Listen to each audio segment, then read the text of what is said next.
10 petits diables, chapitre 4, l'accord. Quelqu'un donc dans l'assemblée qui dit Marie-Hélène, facilitatrice. moi je propose qu'on change le nom, qu'on dit le diable et plus le sauvage, et que ce n'est pas un être humain.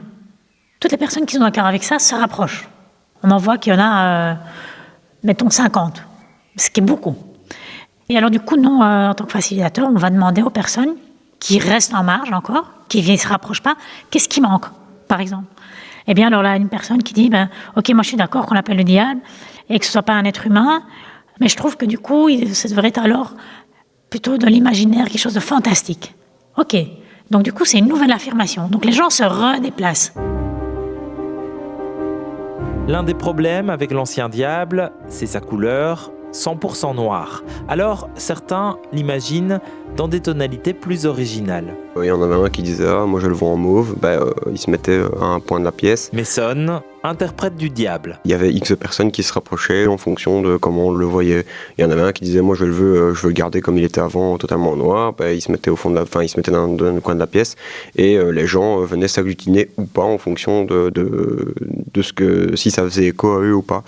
Et je me souviens d'avoir proposé l'idée de faire un maquillage bicolore avec du rouge au niveau des yeux. Et là, ça a quand même rassemblé, la majorité des personnes. Et il y avait quelques personnes qui étaient un peu plus loin.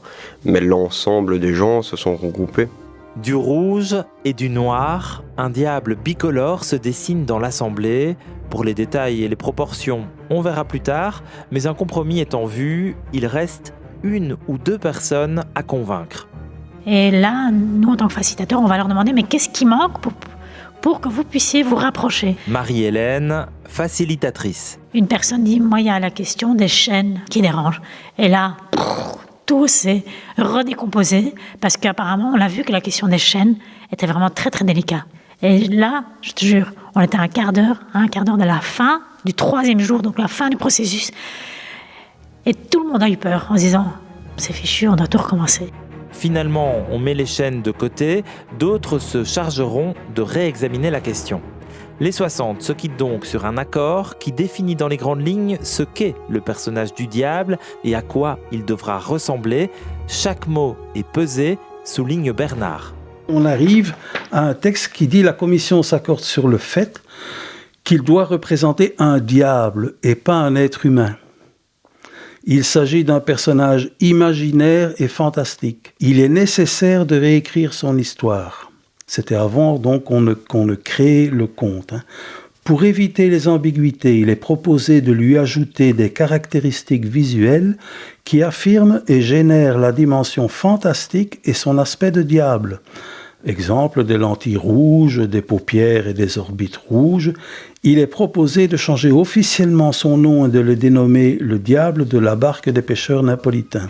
Mais comment aller plus loin dans la description physique du diable ? Les 60 ne s'avancent pas. Pour éviter un nouveau psychodrame, il confie cette mission aux acteurs de la barque et à des spécialistes. Il est proposé de mettre en place un groupe de travail avec des experts, des historiens, des anthropologues, des maquilleurs, scénographes, etc., externes, qui vont aider le groupe de la barque des pêcheurs napolitains à concevoir une représentation du diable, en veillant surtout à ce que son apparence ne heurte pas d'autres communautés, dont les populations afrodescendantes. Des experts venus d'ailleurs pour éclairer les Atois, un choix nécessaire pour les membres de la Commission citoyenne du folklore afin de dépassionner le débat. On avait spécialement demandé que ces gens ne soient pas de hâte, qu'ils aient vraiment un regard très extérieur et pas l'amour de leur ville, du folklore et tout ça. Il reste donc du travail pour façonner le diable de demain, mais les bases sont posées. Tout le monde est satisfait de ce compromis, même si personne n'a eu ce qu'il voulait à 100%. Mason, l'interprète du diable. Sentiment partagé. D'un côté, il y a la tristesse d'avoir un peu perdu une partie du personnage qu'on m'a donné, donc qui vient quand même de ma famille depuis quelques générations. Et j'ai l'impression d'avoir un peu laissé tomber mes valeurs et mes traditions, d'un premier côté. Mais d'un autre côté, je me dis que dans tous les cas, le problème est là, qu'il va falloir passer au-dessus. Donc il y a aussi un peu de soulagement dans le sens où on sait vers où on va. et on trouve quelque chose qui pourrait être aussi en accord avec les valeurs que je voulais défendre par rapport au personnage. Kylian ressent plus ou moins la même chose, mais il savoure aussi la confiance des citoyens qui leur ont demandé de continuer le travail. La commission nous a fait en quelque sorte une passation de commandement, donc c'est-à-dire qu'elle nous a donné la possibilité de choisir nous-mêmes l'évolution et de travailler nous-mêmes sur l'évolution.